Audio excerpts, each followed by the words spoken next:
Hello and welcome to another big UC update with me, David Dungay. Today I'm joined by William Rubio, CRO of CallTower. How's it going, William? How are you? I'm doing pretty good, David. Thanks for having me on. Exciting time. We've got the holidays right around the corner, so pretty excited about where we're at right now. Fantastic. So today we're going to be talking about CallTower, the roadmap, and all the exciting things you're going to be bringing customers. Should we dive straight into that conversation, William? And can you give us a bit of an update on, what can your customers and partners expect over the next 12 months, and how are you going to Sure. be driving that value from CallTower's perspective?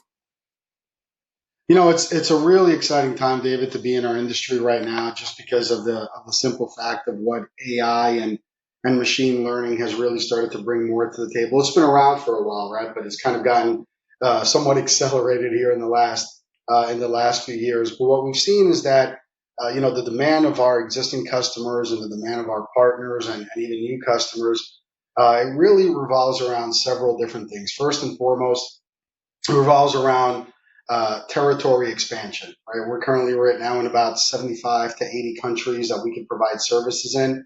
We're looking to increase that to over 100 next year. The interesting thing with that is that ever since COVID, a lot of countries around regulatory and around DID management and so forth have gotten a little bit more stringent with it. So it's also brought a lot more complexity to it, and customers do recognize that.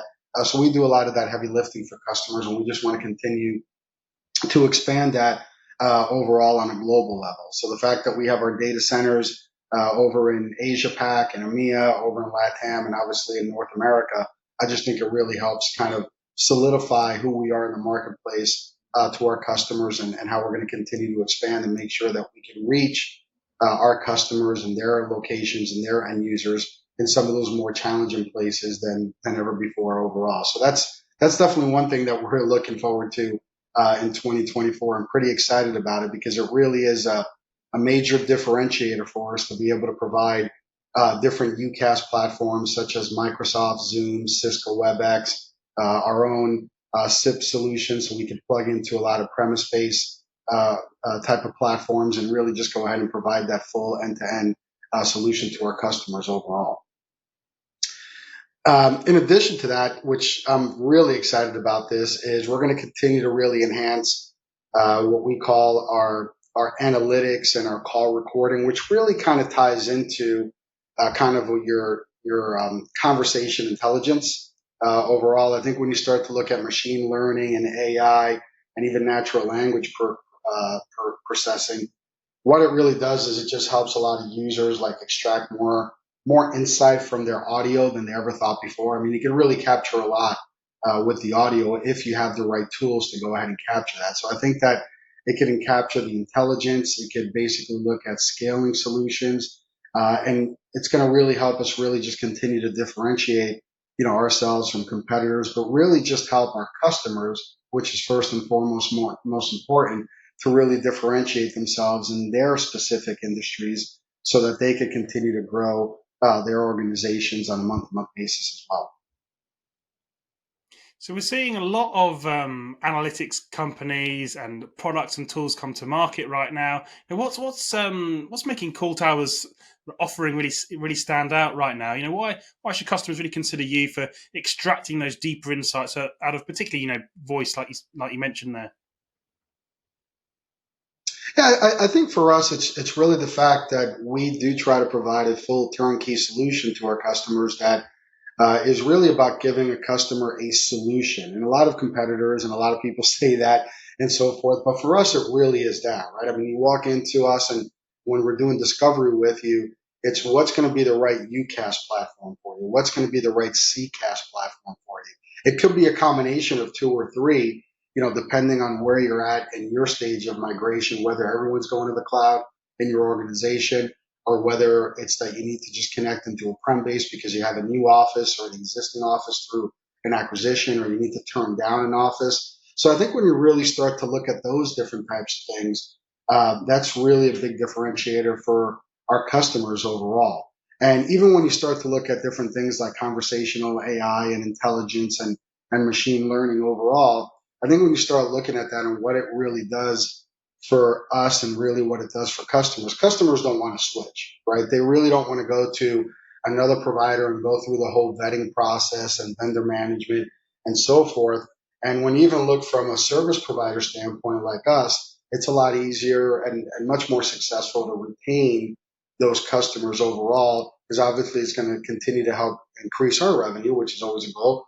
But at the same time, it really just provides a deeper relationship and partnership with the customer overall. So I think the more that we could layer on into our core platforms overall with AI, with analytics, with call recording compliance, I think it's important. There was a stat that came out the other day that had said that by the end of 2024, and I was pretty taken by this myself, it said that 75% of all conversations and all meetings will be recorded by the end of 2024.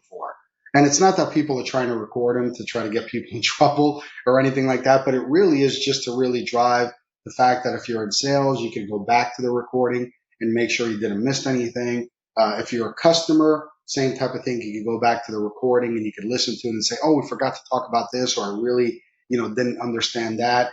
And then it just acts really as a depository as you go forward, in the sales process and in the onboarding process with the customer. You kind of have that reference point to come back. And I think when you start looking at different things like that, that really helps customers. It really helps a transition when customers are trying to migrate, especially into a cloud environment, with CallTower or even some of our other competitors that are out there. And it really provides a differentiator for our customers. Yeah, I think you're absolutely right there. I mean, the amount of value that is locked into meetings that are not being recorded right now is absolutely immense. Just for internal meetings, we're using Copilot at the moment internally, and we're finding we're getting much more out of our meetings as those summaries and being able to actually pick up on every little thing that we actually spoke about and really delivering on those action items. One last thing before I let you go, William. Obviously, CallTower, you're expanding to new territories, over 100 next year. That's incredibly exciting. What about the customer base? Obviously, your customer base, are they having ambitions to expand internationally, and how does that work with your own expansion? Is that a positive for them? 100%, David. I think it is. I think when you really start to look at our customer base as we could provide our services in multiple different currencies. So we could actually propose or quote in a different currency.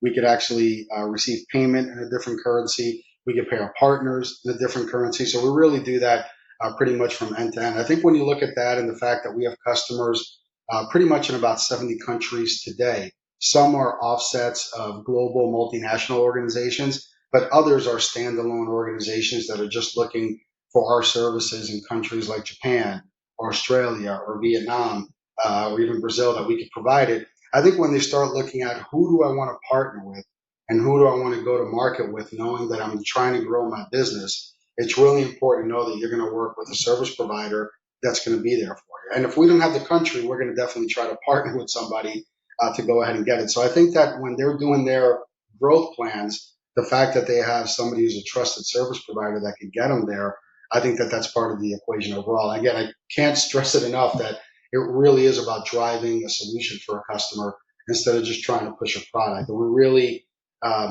take that into account for ourselves. I'm really happy about the way that we really focus on that everywhere in the organization across all our different departments. William, we've come to the end of the session. I'd just like to say thank you so much for joining me and sharing some of your insights on the next 12 months. Sounds good, David. I look forward to the next conversation, and happy holidays to everybody, especially to you and your family, and look forward to the next one. Thank you. And thank you for watching. Been watching me, David Dungay, on UC Today. If you want to catch up with all the latest big UC updates, you can do by following the big UC update hashtag on social media. That's it from me. See you next time.